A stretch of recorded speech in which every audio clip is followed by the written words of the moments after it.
کیونکہ انہوں نے جب سفر کرنا ہوتا تھا یا اپنی تجارت کے لیے جانا ہے یا کوئی کھانے پینے کا سامان لینے دوسرے شہر یا دوسرے ملک جانا ہے تو اونٹ اس وقت کام آتا تھا. اس وقت جو گھوڑا وغیرہ ہے وہ سروائیو نہیں کر پاتا تھا اتنی گرمی میں، صحرا کا سفر، لمبا سفر. تو اس حوالے سے اونٹ کے ان کے یہاں بہت زیادہ اہمیت تھی.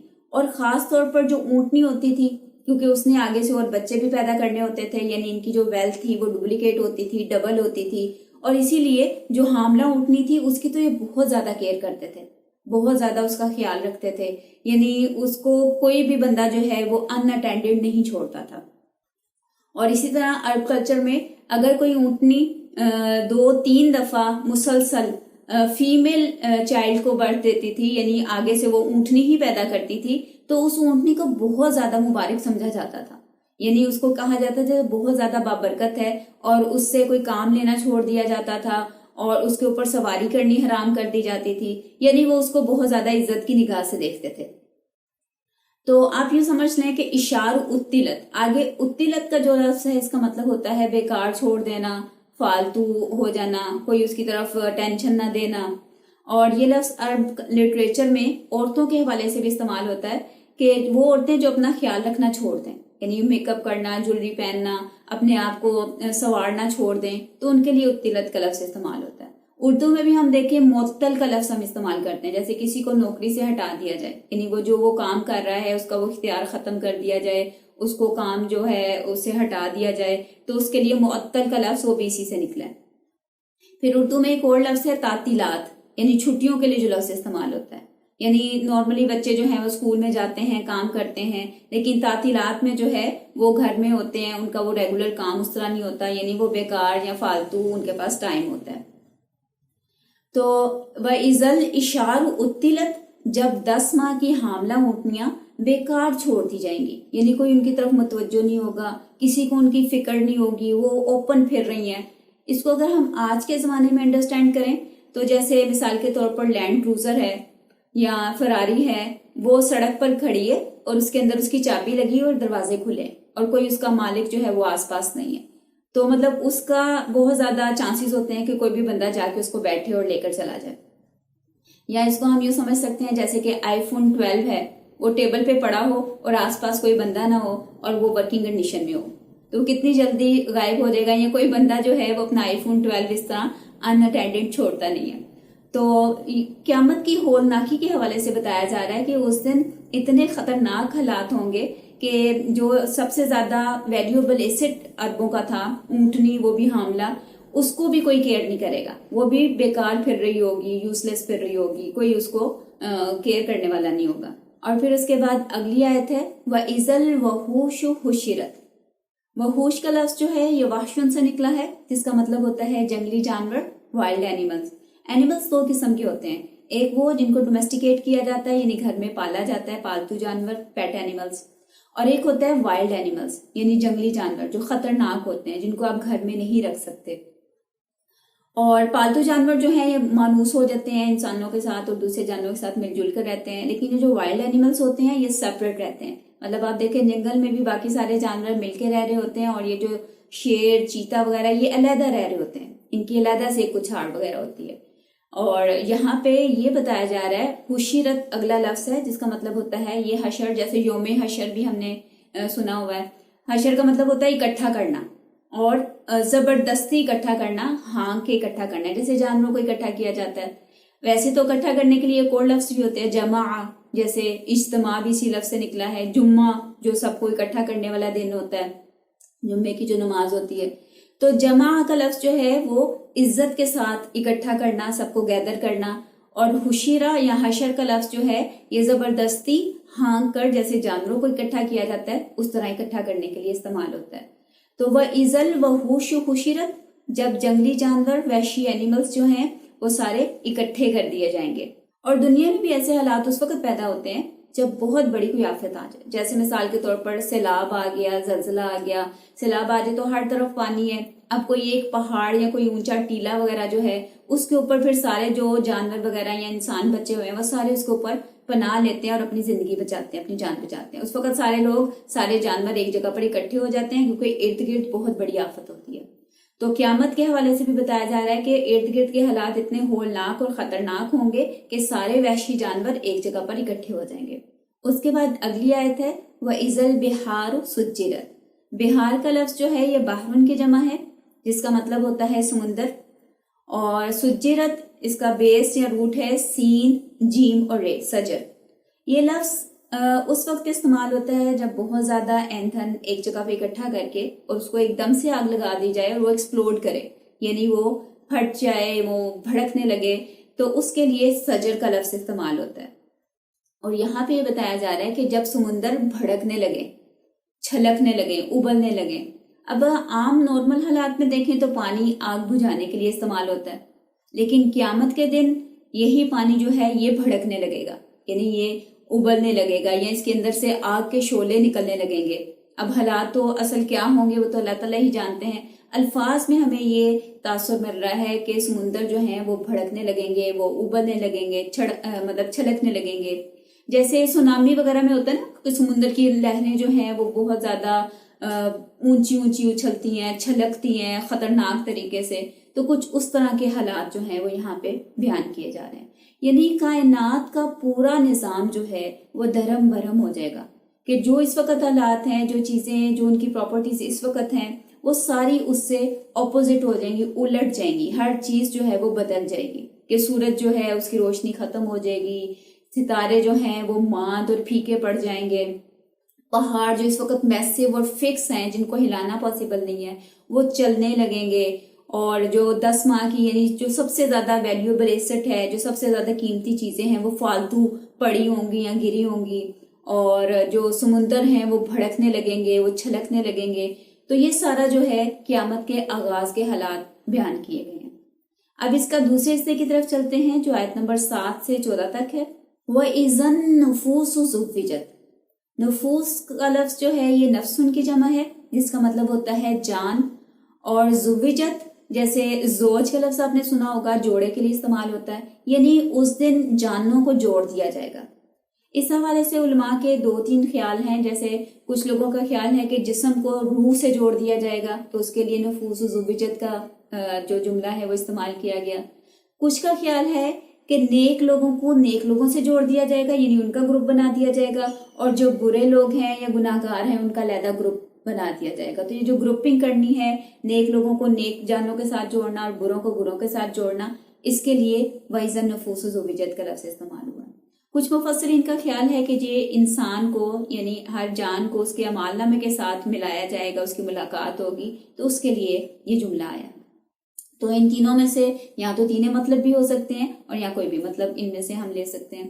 وَإِذَا النُّفُوسُ زُوِّجَتْ، جب جانوں کو جوڑ دیا جائے گا۔ اس کے بعد اگلی آیت ہے وَإِذَا الْمَوْءُودَةُ سُئِلَتْ۔ معودہ کا لفظ اس کا روٹ یا بیس ہے واو، حمزہ اور دال۔ وَعَدَ يَعِدُ، اس کا مطلب ہوتا ہے زندہ دفن کر دینا، اور معودہ یہ اسم مفعول ہے، یعنی جسے زندہ دفن کر دیا گیا۔ سُئِلَتْ، اس سے سوال کیا جائے گا، اسے پوچھا جائے گا۔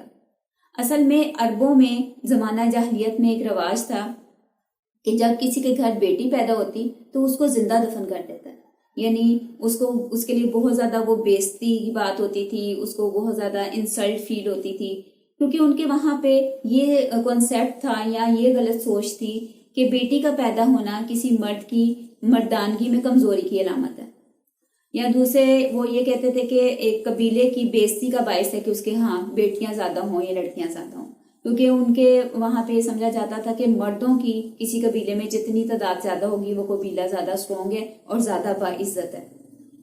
اب یہاں پہ ایک کمپیریزن دیکھیں کہ یہی عرب لوگ کسی اونٹنی کے ہاں فیمیل اونٹنی پیدا ہوتی ہے یعنی بچی پیدا ہوتی تو اس پہ بہت زیادہ خوشیاں مناتے، اس کو بہت زیادہ متبارک سمجھتے، اس کی آؤ بھگت کرتے۔ مطلب جانور کی بچی بہت اہم اور انسان کی بچی دفن کرنے کے قابل۔ تو یہ چیز بتائی جا رہی ہے کہ اللہ تعالیٰ کہہ رہے ہیں کہ اس دن جس کو دفن کیا گیا ہے نا، سئلت، اس سے سوال کیا جائے گا، اس سے پوچھا جائے گا، یعنی جو وکٹم ہے اس کو انٹیروگیٹ کیا جائے گا یا اس کو بولنے کا موقع دیا جائے گا، کہ جسے پیدا ہوتے ساری دفن کر دیا گیا، اس سے کچھ پوچھا بھی نہیں گیا کہ مطلب اس نے کیا کیا ہے یا اس نے کوئی غلط کام کیا جس کی بیس پر اس کو دفن کیا جا رہا ہے۔ اور اس دن کرمنل کو بالکل موقع نہیں ملے گا، صرف وکٹم جو ہے جس کو دفن کیا گیا اس سے سوال کیا جائے گا، اسے پوچھا جائے گا. اور کیا پوچھا جائے گا؟ بِأَيِّ ذَنْبٍ قُتِلَ، کہ تمہیں کس گناہ کی پاداش میں یا کس گناہ کس جرم کی وجہ سے دفن کیا گیا، قتل کیا گیا، یعنی مار دیا گیا، زندہ دفنا دیا گیا. تو ذنب کا لفظ جو ہے یہ کسی بھی چھوٹے سے معمولی ہلکے سے گناہ کے لیے، یعنی کوئی چھوٹی سی لغزش ہو جائے، کوئی مسٹیک ہو جائے، اس کے لیے ذنب کا لفظ استعمال ہوتا ہے. یعنی کوئی چھوٹی سی بھی ایسی مسٹیک یا کوئی چھوٹا سا بھی گناہ جو اس نے کیا تھا جس کی وجہ سے اس کو قتل کر دیا گیا، اس کو دفن کر دیا گیا. اس کے بعد اگلی آیت ہے وَإِذَا الصُّحُفُ نُشِرَتْ. صحف کا لفظ جو ہے یہ صحیفہ کی جمع ہے، جس کا یہاں پہ مفہوم لیا جاتا ہے اعمال نامے، یعنی وہ جو صفحے لکھے ہوئے جو فرشتے ہر وقت ہمارا اعمال کو نوٹ کرتے رہتے ہیں. اس دن نشرت یعنی نشر کر دیے جائیں گے، سب کے سامنے پیش کر دیے جائیں گے. جیسے نشریات، ٹی وی کی نشریات آتی ہیں کہ جو وہ نشر ہو رہی ہیں، وہ سب کے سامنے آ رہی ہیں، آن ایئر ہونا.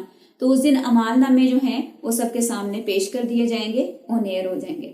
وَإِذَا السَّمَاءُ كُشِطَتْ، اور جب آسمان، سما آسمان کے لیے استعمال ہوتا ہے، اور کشیتت اس کا روٹ یا بیس ہے کاف، شین اور توئے، اور اس کا مطلب ہوتا ہے کھال اتارنا.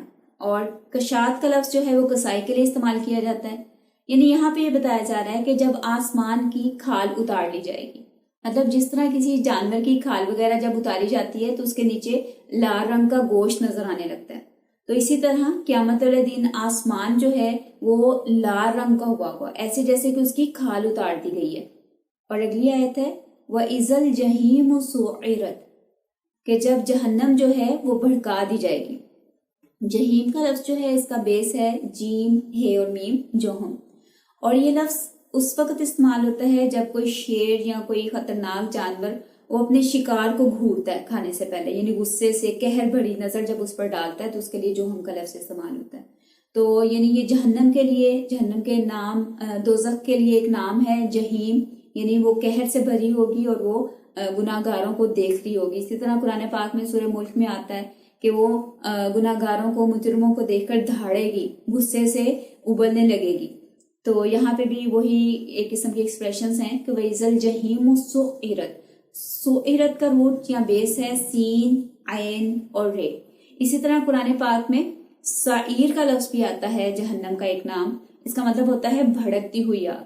تو سعیرت اس کو بھڑکا دیا جائے گا، کہ جب جہنم کو بھڑکایا جائے گا. جیسے ہوتا ہے نا گاؤں میں جو لکڑی کی آگ جلاتے ہیں، تو جب وہ آگ تھوڑی دھیمی ہونے لگتی ہے نا تو اس میں وہ ایک پائپ کے ذریعے، پھونکنے کے ذریعے پھونک مار کر اس آگ کو بھڑکایا جاتا ہے کہ وہ دوبارہ سے تیز ہو جاتی ہے تاکہ اس کے اوپر کھانا وغیرہ اچھی طریقے سے پک سکے.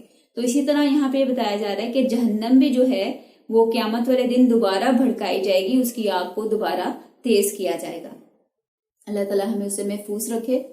اس کے بعد اگلی آیت ہے وَإِذَا الْجَنَّةُ أُزْلِفَتْ، اور جب جنت یعنی جو اللہ تعالیٰ نے نیک لوگوں کے لیے جگہ تیار کی ہوئی ہے، أُزْلِفَتْ، أُزْلِفَتْ کا روٹ یا بیس ہے زے، لام اور فے.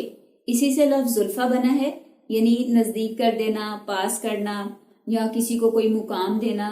پاس کرنے کے لیے عربی میں اور لفظ بھی آتے ہیں، جیسے قروبہ، قریب کرنا، ہم اردو میں بھی لفظ استعمال کرتے ہیں. لیکن عربی میں قروبہ جو ہے وہ صرف فاصلہ کم کرنے یا پاس کرنے کے معنی میں آتا ہے. اور یہ جو زلفہ یا أزلفت کا لفظ ہے یہ قریب کرنا اور ساتھ میں عزت دینا، یعنی احترام کے لیے قریب کر لینا یا کسی کو عزت دینے کے لیے، تکریم کے لیے اپنے پاس کرنا، تو اس معنی میں استعمال ہوتا ہے. تو وَإِذَا الْجَنَّةُ أُزْلِفَتْ، اور جب جنت جو ہے وہ عزت اور اکرام کے ساتھ قریب کر دی جائے گی.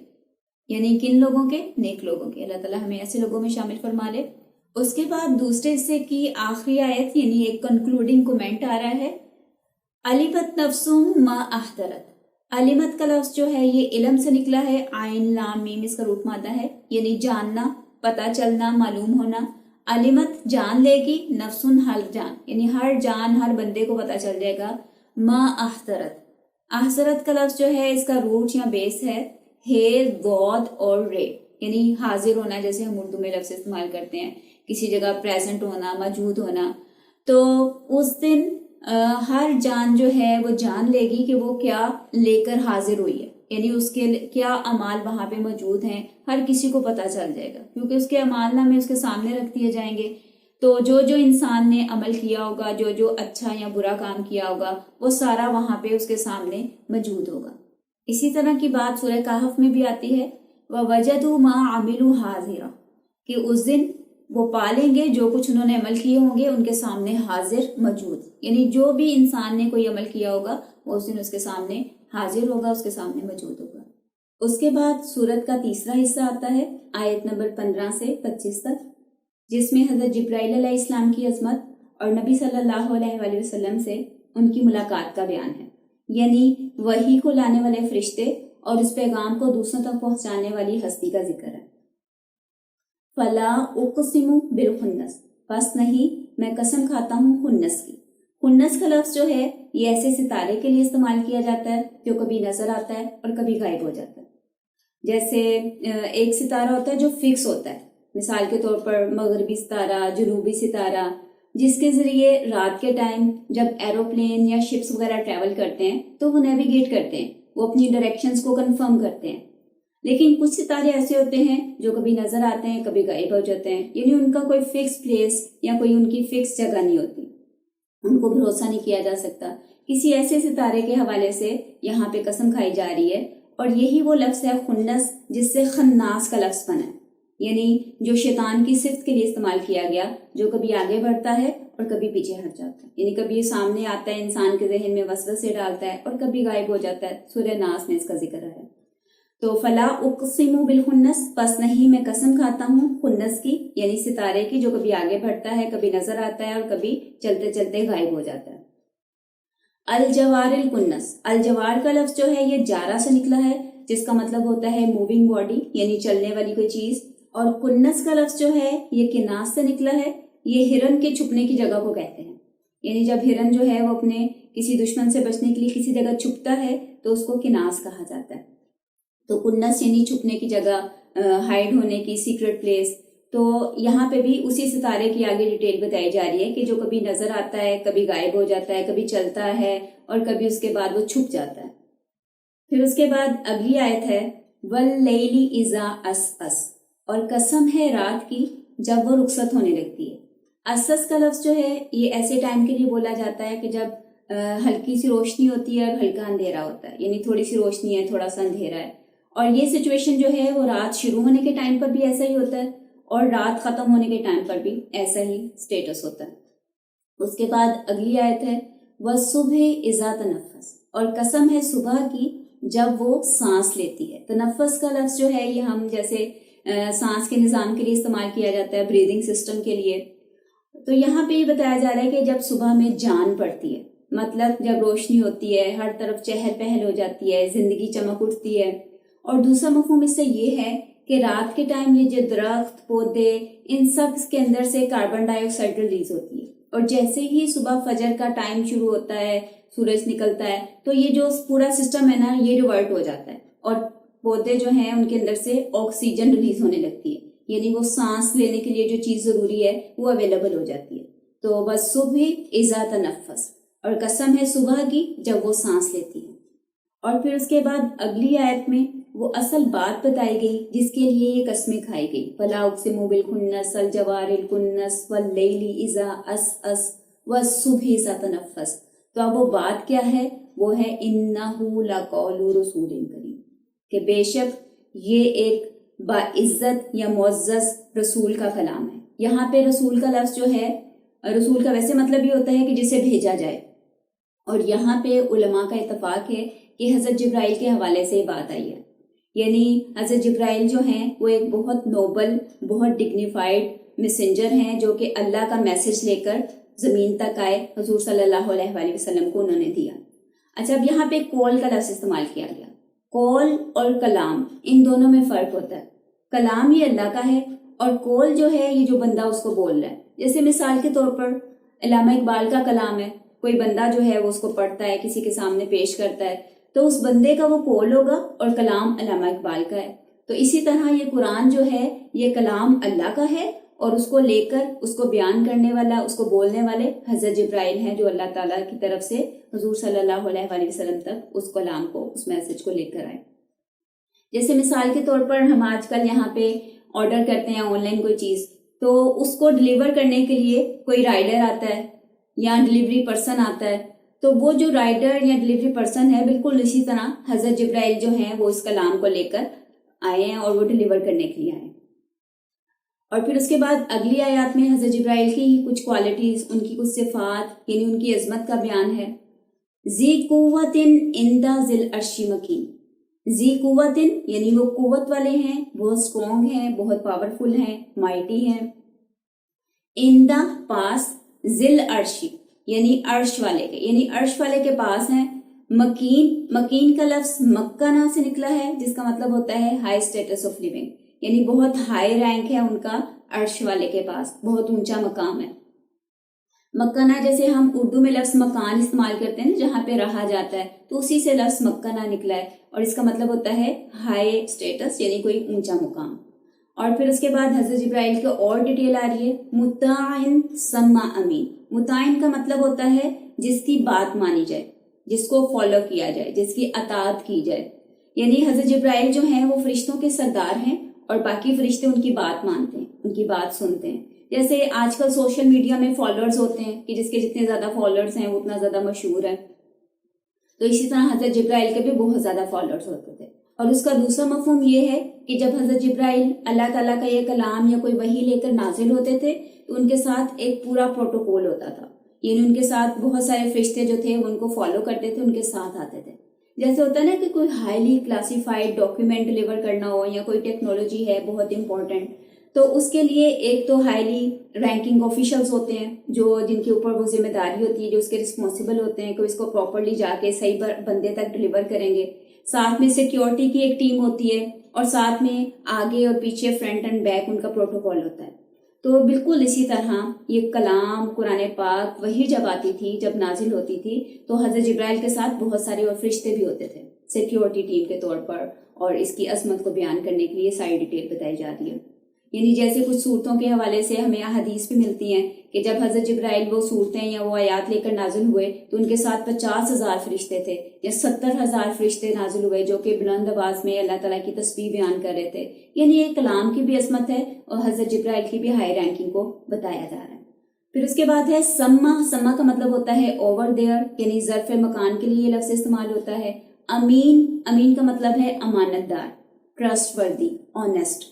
اور سما کا لفظ کبھی تو جگہ کے لیے استعمال ہوتا ہے، لیکن اگر یہ کسی صفت سے پہلے آ جائے نا، جیسے یہاں پہ ہے سما امین، یعنی اس صفت ہے کہ وہ بہت زیادہ امانت دار ہیں، تو اس صفت کو ہائی لائٹ کرنے کے لیے بھی یہ لفظ استعمال کیا جاتا ہے، یعنی بہت زیادہ امانت دار اور بہت زیادہ ٹرسٹ وردی۔ اس کے بعد اگلی آیت میں نبی صلی اللہ علیہ وآلہ وسلم کے حوالے سے ذکر ہے، وَمَا صَاحِبُكُمْ بِمَجْنُونَ، اور آپ کے ساتھی بالکل بھی مجنون نہیں ہیں۔ صاحب کا لفظ ایسے بندے کے لیے بولا جاتا ہے جو کافی عرصے سے آپ کے ساتھ رہا ہو، یعنی اس نے بہت مدت آپ کے سامنے آپ کے ساتھ گزاری ہو، ٹائم اور سپیس دونوں چیزیں آپ کے ساتھ اس نے سپینڈ کی ہوں۔ جیسے مثال کے طور پر نبی صلی اللہ علیہ وآلہ وسلم شروع سے ہی مکہ میں پیدا ہوئے، وہیں پہ پلے بڑھے، تو سارے لوگ جو ہیں وہ آپ کے کردار سے، آپ کی پرسنالٹی سے، آپ کی خصوصیات سے اچھی طرح واقف تھے، یعنی کہ آپ کو اچھی طرح جانتے تھے۔ یہی وجہ ہے کہ آپ کا جو لقب ہے صادق اور امین، یعنی آپ کے سچ بولنے کی وجہ سے اور آپ کی امانت داری کی وجہ سے آپ ان القابات سے مشہور ہو گئے تھے۔ اور مجنون کا لفظ جو ہے یہ کسی ایسے انسان کے لیے بولا جاتا ہے جس کا ذہنی توازن ٹھیک نہ ہو، جس کے اوپر کسی جن نے قبضہ کر لیا ہو، یا جس کو کوئی کسی قسم کا جنون ہو، یعنی ایک ہی بات کے پیچھے اس کو کوئی بات نہ سمجھ آتی ہو۔ تو یہاں پہ اللہ تعالیٰ کی طرف سے کنفرمیشن آ رہی ہے، کیونکہ نبی صلی اللہ علیہ وآلہ وسلم نے جب حضرت جبرائیل کے حوالے سے بتایا، جب پہلی دفعہ آپ نے ان کو دیکھا اس آسمان کے کنارے پہ، اور جب یہ کلام پاک نبی صلی اللہ علیہ وآلہ وسلم نے تلاوت کرنا شروع کیا، تو مکہ کے لوگ ان میں سے کچھ جو تھے وہ آپ کو یہ کہنے لگے کہ ان کا ذہنی توازن جو ہے نا، نعوذ باللہ، وہ اس میں کوئی پرابلم آ گئی، امبیلنس ہو گیا، یا ان کے اوپر کسی جن نے قبضہ کر لیا۔ تو اس کا جواب اللہ تعالیٰ دے رہے ہیں کہ وَمَا صَاحِبُكُمْ بِمَجْنُونَ، کہ تمہارا ساتھی بالکل بھی مجنون نہیں ہے، اسے کسی قسم کا کوئی مسئلہ نہیں ہے، دماغی عارضہ نہیں ہے۔ وَلَقَدْ رَآهُ بِالْأُفْقِ الْمُبِينِ، اور یقیناً انہوں نے اس کو، یعنی حضرت جبرائیل کو، افق کہتے ہیں یہ آسمان کے کنارے کو، یعنی کارنر آف ہورائزن، کہ آسمان کے کنارے پر انہوں نے اس کو دیکھا ہے مبین، کلیئر کٹ۔ پھر اگلی آیت ہے وَمَا هُوَ عَلَى الْغَيْبِ بِضَنِينٍ، اور وہ غیب کے اوپر بالکل بھی کنجوسی نہیں کرتے، یعنی نبی صلی اللہ علیہ وسلم جو ہیں، جو اللہ تعالیٰ غیب میں سے کوئی وحی یا کوئی بھی خبر آپ کو بھیجتے ہیں تو آپ وہ ایز اٹ از لوگوں تک پہنچا دیتے ہیں، اس میں سے کوئی چیز چھپا کر نہیں رکھتے، کوئی بات ہائڈ نہیں کرتے، یعنی اس میسج کو مکمل طریقے سے دوسروں تک پہنچا دیتے ہیں۔ اس کے برعکس یہ جو کاہن لوگ ہوتے تھے یا جو جادوگر وغیرہ ہوتے ہیں، یہ لوگوں کو آدھی بات بتاتے ہیں اور آدھی بات چھپا لیتے ہیں، یعنی اپنے علم کے اظہار کے لیے کہ بس آپ یہ چیز سمجھنے کے قابل نہیں ہیں، یا آدھی بات بتاتے ہیں اور اپنی اہمیت برقرار رکھنے کے لیے آدھی چھپا لیتے ہیں۔ تو نبی صلی اللہ علیہ وسلم کے اندر اس طرح کی کوئی کوالٹی یا کوئی ان کے اندر پرابلم نہیں تھی۔ زنین کا لفظ استعمال ہوتا ہے کنجوسی کے لیے، کسی چیز کو شیئر نہ کرنا، بخیلی کرنا۔ تو نبی صلی اللہ علیہ وسلم کے حوالے سے کلیئر کیا جا رہا ہے وَمَا هُوَ عَلَى الْغَيْبِ بِضَنِينٍ، کہ نبی صلی اللہ علیہ وسلم اس غیب کے حوالے سے بالکل بھی کنجوسی نہیں کرتے، کوئی چیز چھپاتے نہیں۔ اور پھر اگلی آیت میں ہے وَمَا هُوَ بِقَوْلِ شَيْطَانٍ الرَّجِيمٍ، اور نہ ہی یہ کسی شیطان دھتکارے ہوئے کی بات ہے یا اس کا قول ہے۔ شیطان کا لفظ جو ہے اس کے بارے میں کچھ لوگوں کا خیال ہے کہ یہ شیطانہ سے نکلا ہے، یعنی اس کی روٹ یا بیس ہے شین، توئے اور نون، جس کا مطلب ہوتا ہے بہت دور ہونا، فار اوے ہونا، یعنی اللہ تعالیٰ کی رحمت سے جو بہت دور ہے۔ اور کچھ کا خیال ہے یہ شاطا سے نکلا ہے، جس کا مطلب ہوتا ہے شعلوں میں گھرے ہونا، جلا ہونا۔ مطلب یہ ہے کہ شیطان جو ہے وہ جیلسی میں جلتا رہتا ہے انسانوں سے، اس حوالے سے اس کا نام شیطان ہے۔ اور رجیم کا لفظ ہے، اس کا مطلب ہوتا ہے یا اس کا بیس ہے رے، جیم اور میم، اس کا مطلب دھتکارا ہونا، سزا دیا جانا یا رجم کیا جانا۔ تو شیطان الرجیم کا مطلب ہے دھتکارا ہوا شیطان، یہ نہ ہی کسی دھتکارے ہوئے شیطان کا قول ہے، کیونکہ کچھ لوگ یہ کہتے تھے کہ نبی صلی اللہ علیہ وسلم پر نعوذ باللہ کوئی جن یا کوئی شیطان جو ہے وہ آ کر اس طرح کی باتیں بتا جاتا ہے، اس طرح کی الفاظ جو ہے وہ ان کو آ کر ان کے دل میں ڈال دیتا ہے۔ تو یہاں پہ اس چیز کی بھی نفی کی جا رہی ہے، اس کے حوالے سے بھی بتایا جا رہا ہے کہ کسی شیطان رجیم کا قول نہیں ہے، یہ اللہ تعالیٰ کی طرف سے آیا ہے اور اس کو بہت باعزت اور معزز فرشتہ حضرت جبرائیل لے کر آئے ہیں۔ اور پھر حضرت جبرائیل کی عظمت اور ان کی صفات جو ہیں ان کو ڈیٹیل سے بیان کیا گیا۔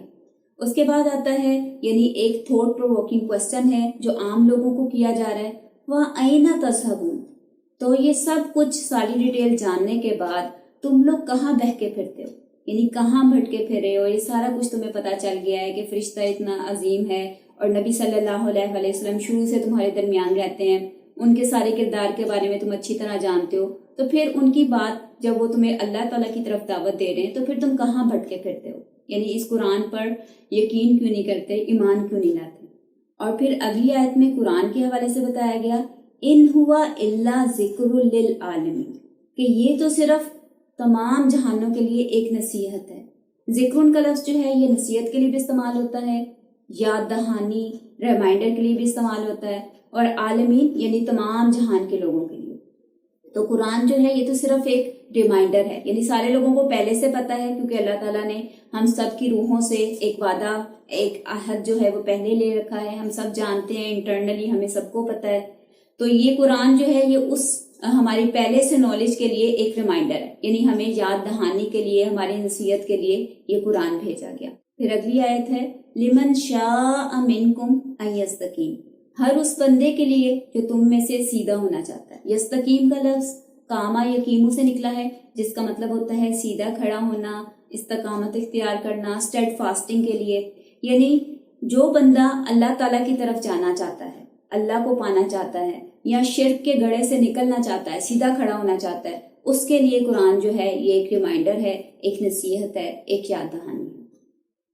اور پھر آخر میں ایک یونیورسل ٹروتھ بتایا گیا وَمَا تَشَاءُونَ إِلَّا أَن يَشَاءَ اللَّهُ رَبُّ الْعَالَمِينَ، اور تم چاہ بھی نہیں سکتے۔ تشاؤنا شاء سے نکلا ہے، جس کا مطلب ہوتا ہے ارادہ کرنا، کوئی چیز سوچنا، کوئی پلان بنانا، یعنی تم لوگ کوئی چیز سوچ بھی نہیں سکتے، کوئی پلان بھی نہیں بنا سکتے، الا سوائے اس کے ان یشاء اللہ، کہ اللہ چاہے، یعنی ہم جو کام یا نیکی کی بھی اگر کوئی انسان اس طرف جاتا ہے یا کوئی سوچنے کی بھی اس کے اندر کوئی آئیڈیا بھی آتا ہے کہ مجھے قرآن سیکھنا چاہیے، مجھے یہ کام کرنا چاہیے، تو وہ جو سوچ بھی ہے وہ بھی اللہ تعالیٰ کی توفیق سے ہے، یعنی وہ بھی اللہ تعالیٰ کی رحمت ہے، اللہ کا کرم ہے کہ ہمارے اندر کوئی بھی اچھے کام کی اگر خواہش بھی پیدا ہوتی ہے، کوئی سوچ بھی آتی ہے، تو وہ بھی اللہ کا کرم ہے۔ وَمَا تَشَاءُونَ، اور تم چاہ بھی نہیں سکتے، إِلَّا أَن يَشَاءَ اللَّهُ رَبُّ الْعَالَمِينَ، سوائے اس کے کہ اللہ چاہے جو تمام جہانوں کا رب ہے۔ یعنی نیکی کی توفیق بھی اللہ کے تھرو ہی آتی ہے، اللہ کا کرم ہوتا ہے۔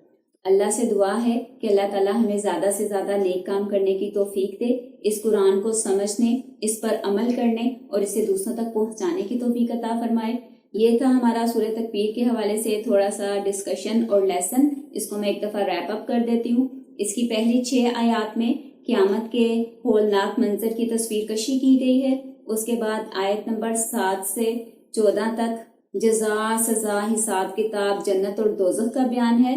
پھر آیت نمبر 15 سے 25 تک حضرت جبرائیل کی عظمت اور نبی صلی اللہ علیہ وآلہ وسلم سے ان کی ملاقات کا ذکر ہے، اور پھر آیت نمبر 26 سے 29 تک ایک انسانوں کے رویے پر ایک جرنل کومنٹ ہے کہ تم لوگ کہاں بہکے پھرتے ہو، اور قرآن کی حقیقت بتائی گئی، اور یہ بتایا گیا کہ انسان کی ایفرٹس، انسان کی تھاٹس اور اس کے ایکشن جو ہیں وہ اللہ تعالیٰ کی ول کے ساتھ ہی کارآمد ہوتے ہیں، یا اللہ تعالیٰ کی اجازت یا اذن کے ساتھ ہی انسان کوئی بھی کام کر پاتا ہے۔ یعنی آپ دیکھیں کہ دنیا میں کوئی پتا بھی نہیں ہل سکتا، کوئی پتا بھی نہیں گر سکتا اللہ کے اذن یا اجازت کے بغیر۔ تو ہمارا کام، ہماری سوچ، یہ سارا کچھ بھی اللہ تعالیٰ کی توفیق سے ممکن ہے۔ تو اپنے لیسن کو فنش کرتے ہیں۔ سبحانک اللہم و بحمدک، نشہد ان لا الہ الا انت، ونستغفرک ونتوب الیک۔